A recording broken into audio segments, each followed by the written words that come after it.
The Virginia Cable Telecommunications Association and your local cable provider presents Cable Reports.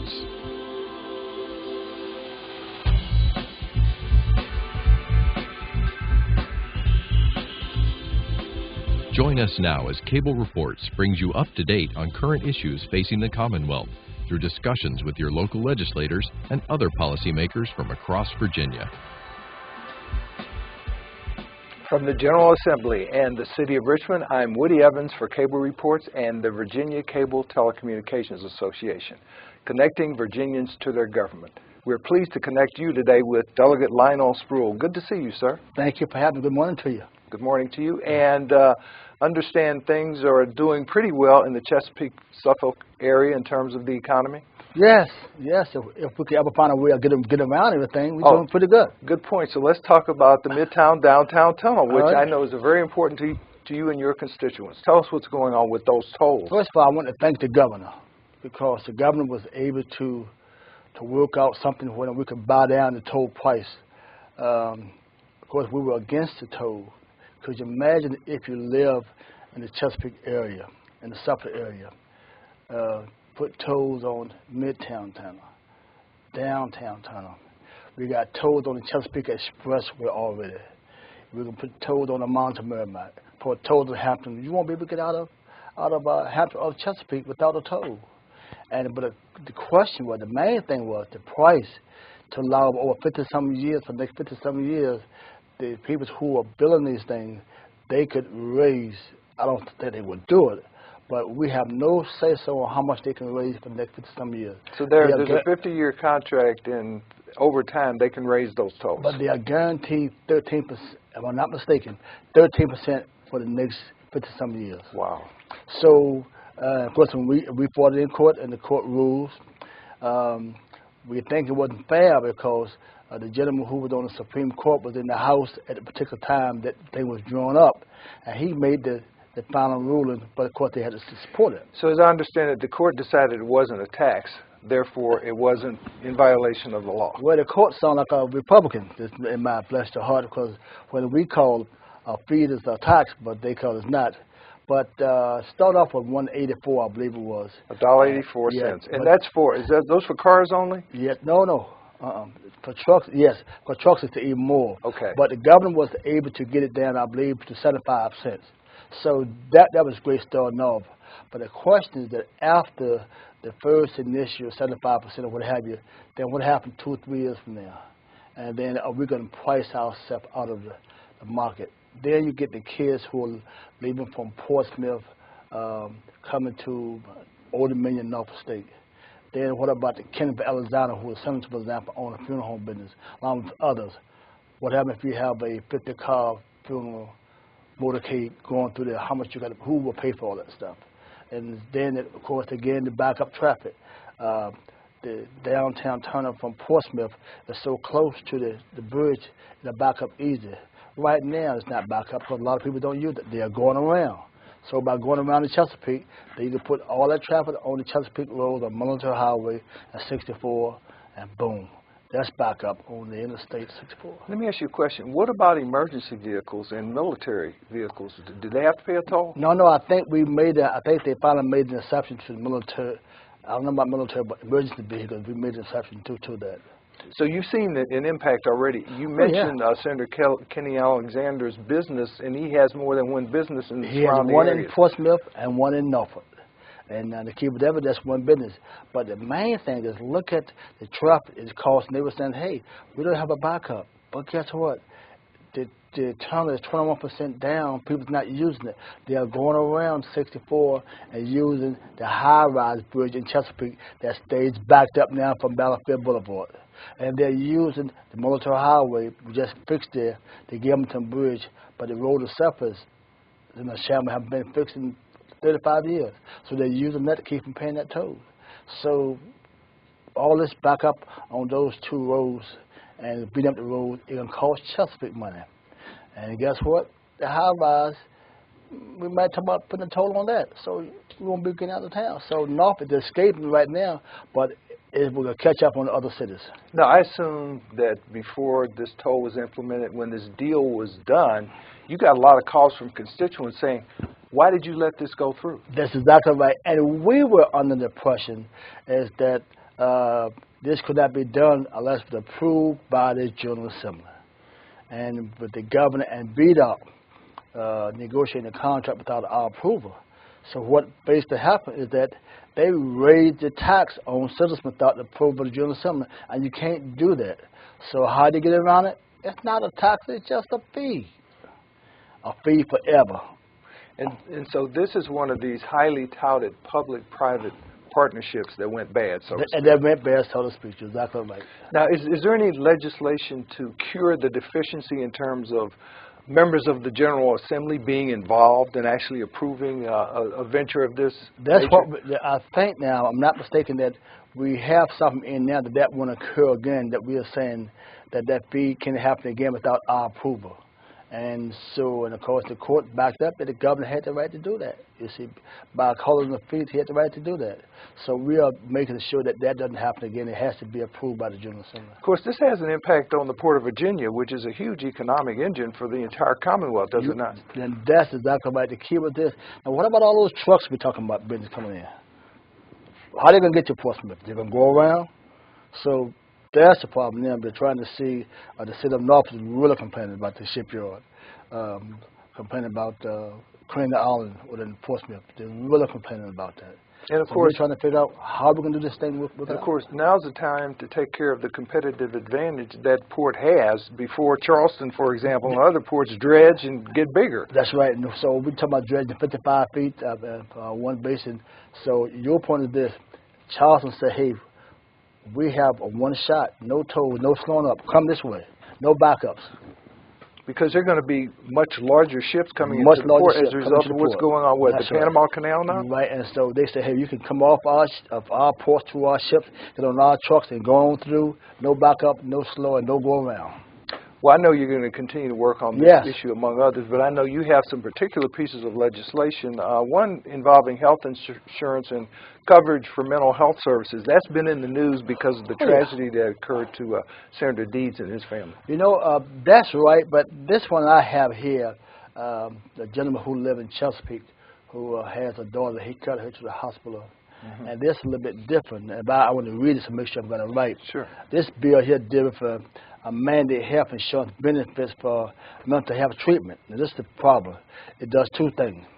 First, it says an insurance company cannot deny anyone from getting inpatient treatment based on the risk of suicide or danger to others, based primarily on the evaluation of an employee of a contractor. And what that's saying is that because your contract says, well, we don't cover that on your contract, you see. And what the guy wanted to ask me to put in that the insurance company must give due consideration to the treatment recommendation of the doctor, not because the employees come to go to the doctor and say, well, sir, your contract doesn't cover the mental health portion. I see. And what we're saying, you must treat them based on the recommendation from the doctor. Second, it says, the bill says if any insurance company can correctly determine that a patient does not need inpatient treatment, that was the problem. Then of the lesser treatment, the outpatient treatment is enough, but the patient goes ahead on anyway. And what he's just saying is this: let's say if I go to the hospital, to your office, and you're saying, well, you don't need inpatient to the hospital, but you have what can be treated with the outpatient. But I want to have my daughter or son admitted anyway. And what he is saying, well, the portion that you would have paid for the outpatient, you pay that portion and I pay the difference. And that's what this bill is saying, because based on the contractor thing and now the doctor improvement, some guy was saying, well, we only pay for this portion of the bill based on the outpatient treatment, not the inpatient treatment. So I want my daughter admitted anyway. So you want to make sure that that doctor-patient privilege that's right. is preserved. Let it be the doctor, not the insurance company says the plan doesn't cover. Like the doctor say, you must treat this patient as an inpatient treatment. I see. And I agree to pay the difference. You pay the outpatient part of it, and I'll pay the difference. I see. And they thought that was a good bill. We had 2 or 3 like that. So they took this bill, another one, 4 or 5 more, and put it into a study. And it was a little bit different from Creedy's bill. Now, his bill was that his son, they should have kept that kid overnight. You see, and what happened was, but they let him go home, and he was supposed to bring him back the next day. According to him, the next day. And of course, you know what happened the next day. He never got the opportunity. But had they kept him overnight, we were told now there were plenty of beds available. So I don't know where. I know where up in that county, up in Bath County, I think. Yeah, Bath County. Yes. We went up there going to Homestead, a small hospital. So I'm pretty sure they had to transfer him to Charlottesville somewhere. So when they got there, the kid was this right here, no place for him to stay. And so they couldn't keep him, send him home, next day bring him back. And what we're saying, that bill is saying that you must keep him at least 24 hours. You must keep him until the next day some doctor, somebody can interview him, don't send him back home. I think there's also a move to create a database that hospital personnel can go to determine what beds are available. That's right, that's right. And pretty sure, they were saying maybe where he went at there was no bed there, but there were other places. They had that database you were talking about. Say, hey, we don't have him here, but 2 miles down the road, there's a bed here, and we can keep him overnight. Right. So I'm just sorry that it took this type of thing to happen to most of these, some of these families for us to say, wake up to do something. But the question is, what happened had that not happened? Would we be doing this now? No, we would not have. Right. Something always have to happen in order to wake us up sometime to do what's right. Right. Now, what other pieces of legislation are you pursuing on behalf of your constituents? From the city of Suffolk, and what happened with this, a lot of cities are having problems with charging for water and sewer, real estate. What happens is this, you own a house in Suffolk, and you decide to move to Chesapeake, and you haven't paid your water bill, and so business. So long you leave, and that's it right there. So we can put a lien on your property to make sure that you pay that bill. And Mr. Christmas Tree, a lot of states have that because they found that they were having problems in collecting fees for the water and sewer bill. If someone leave or move to a different location, we can't recruit that money from the city of Suffolk. The last one I put in, which was the study, the small minority business. The name was changed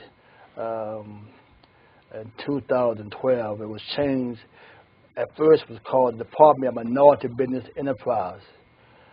It was changed to the Department of Small Business and Supply Enterprise. They found out with the study that the small minority business, especially women and small business, were not getting their part of state business and otherwise. And by changing the name, something different than the minorities, and to have females out, they're not getting any business at all. So what they're doing, they're asking to change the name back. In this particular case, the bill went into effect in January. So when I presented the bill, because it was put forth last year, going into effect of January this year, they were saying, wait a minute, let's not change it back yet. Give it a chance to work. Let's give it a year, Spruill. Say, we're not going to kill a bill. Let's give it a year and see whether or not this thing will work under the new names. And that was the right thing to do. I agree. But I was put it in by the small business group in our area. They asked me to put it in. And I said, you changed the name back? You haven't had a chance to work here under the new name. The small minority business and the female small business, they may get their part of the contracts. And so that was that. So we'll wait to see. So they were the 3 things that I was concentrating on, but mainly the health care bill. There are a lot of issues around that, the Affordable Care Act. And come on, let's talk about the Affordable Care Act. As you know, the U.S. Supreme Court upheld its validity last year, but it left to the states, like the Commonwealth, the decision whether to expand and include more people under Medicaid coverage, and the Commonwealth has taken the position, no Medicaid expansion. If you had to use the word no Medicaid expansion, yes, but I'm going to tell you what they're doing. Take the medication expansion that you're talking about, and take Obamacare. One part of the state that the governors I want to say staff, someone from staff, while he was running for office. We talk about Obamacare and Affordable Care. And they love the Affordable Care, hate the Obamacare. It's the exact same thing, word from word. But the word Obamacare, boom. Now you come to the House of Delegates. On the floor, my good colleagues on the other side, I won't call them Republican, the other side, okay? We were saying that the Obamacare, and so forth. And so now they're saying, hey, the Democrats now, they won't call it Obamacare, they call it the Affordable Care Act. That's what it is, you see. So now the Senate, in their budget, they have a portion of the Affordable Care Act that we're trying to get it going. The House does not. What the House part of the bill, the budget is doing now, they are taking a position of trying to fix some of the problems that the hospitals are having. And they're trying to fix some of the things that other areas are having. But I do agree with the Affordable Care Act. I do agree the small business having problems with the insurance for their employees. But remember, it's just one factor. We got to fix that. So don't kill everything.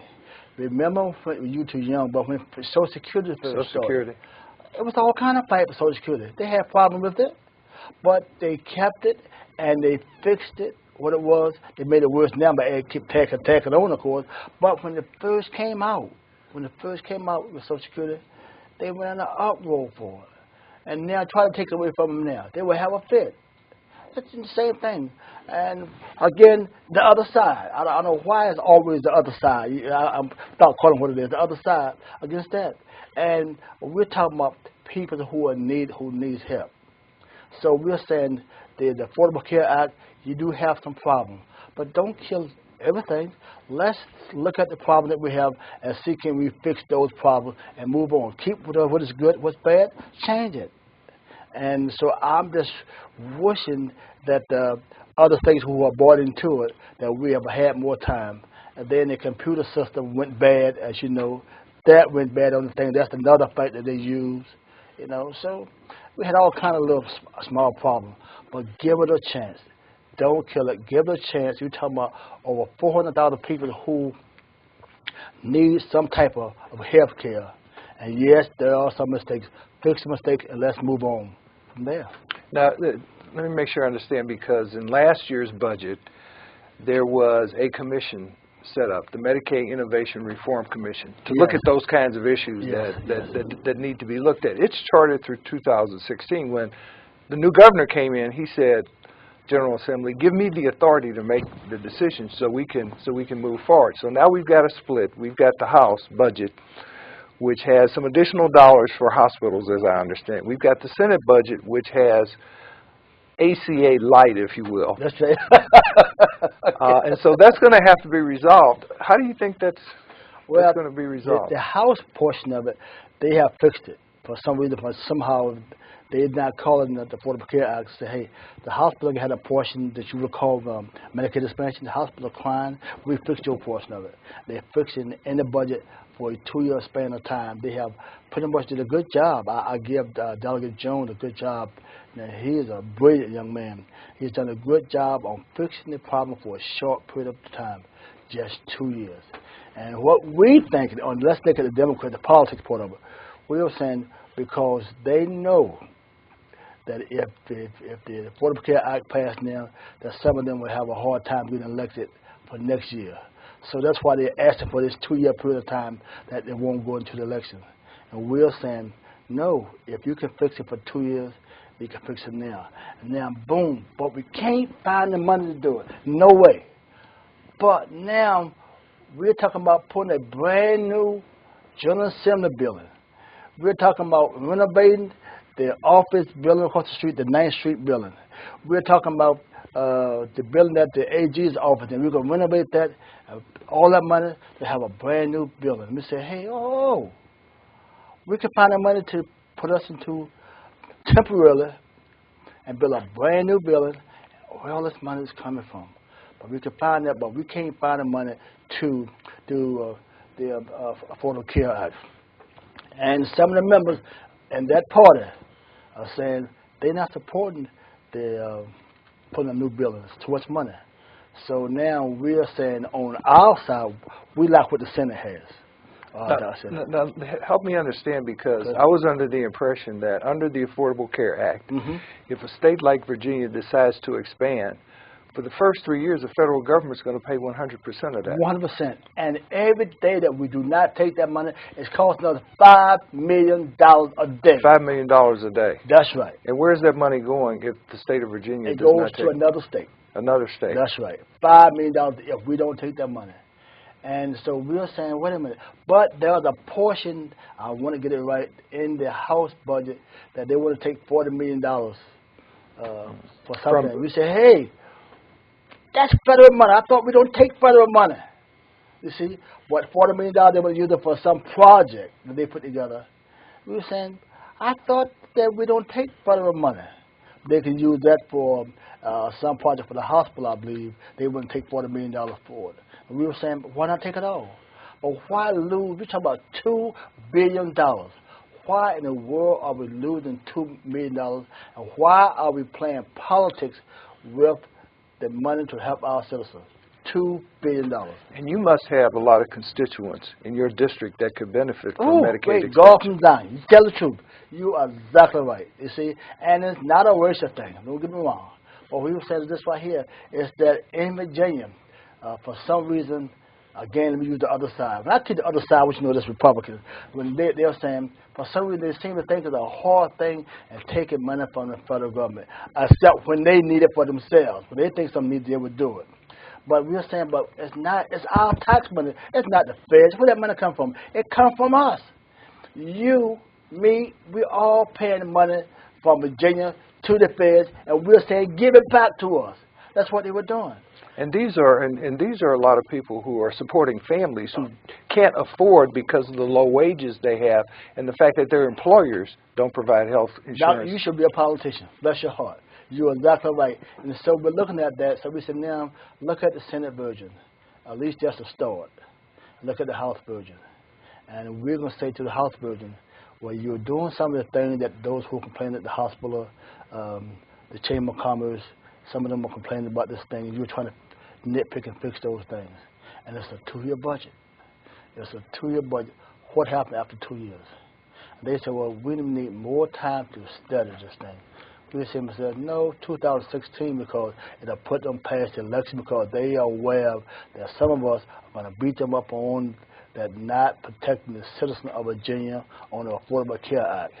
And we're trying to say to them that if you are really after president, stop calling Obamacare. That's just a word of getting people to all riled up back to vote for him.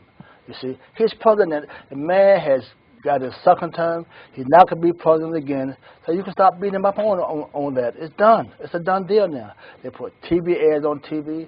Obamacare bears reform. Guess what? He is president. He is president. You can't stop it. So let's do something for the Commonwealth of Virginia. Let's sit down and work together. The bad portion of it, let's fix it. Do what we can to move on and make sure we have health insurance for all of those in Virginia. Now, moving on to a related issue that has a potential impact in your district is Department of Justice settlement with training centers. Individuals, many of them adults now, who have been there for their lives, who have developmental disabilities or intellectual disabilities, who may eventually be moved to a community setting. And some of the training centers are scheduled to be closed around the state. I believe you have one in your district that's not going to be closed. That's right. I think it was Southeastern Training Center, I believe it is. What happened was we are fortunate it's not going to be closed, but we have found places outside where they can go into a home, a assisted living home, some type of home that's been taken care of. And so they have been moving out, and it's working for us in Chesapeake.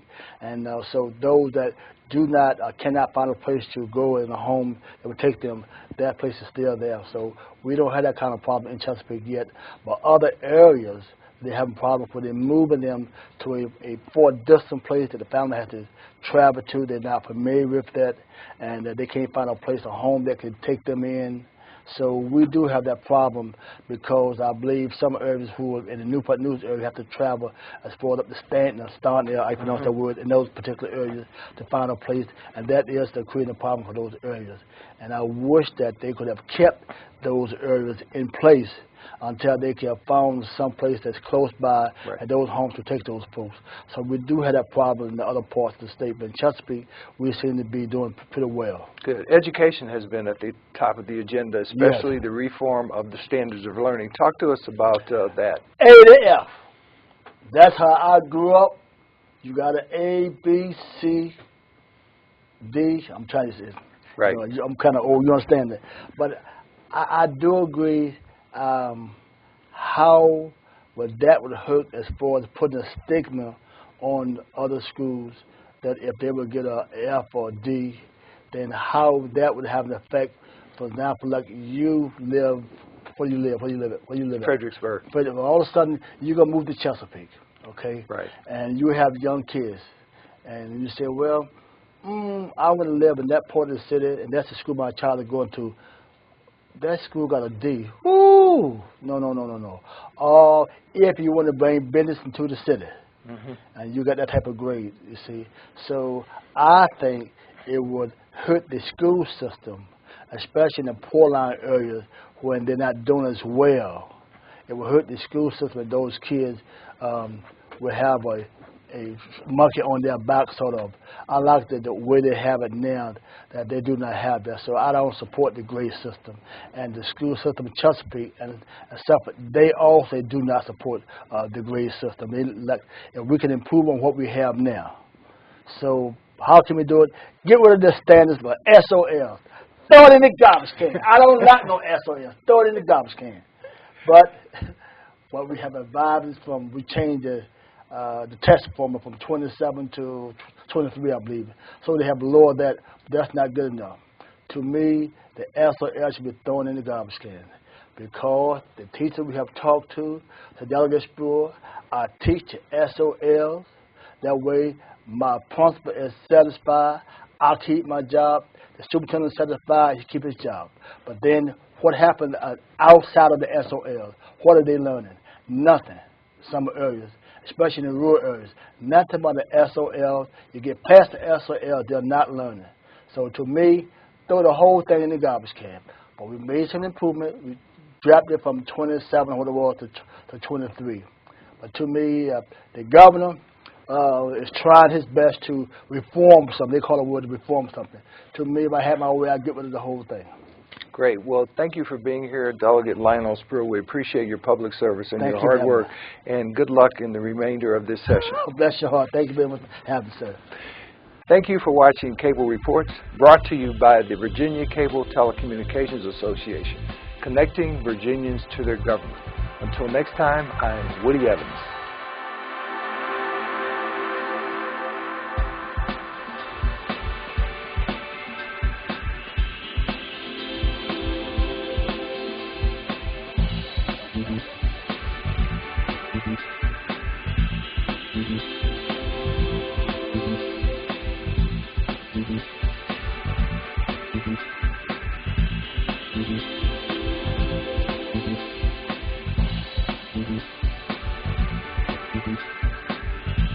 Mm-hmm.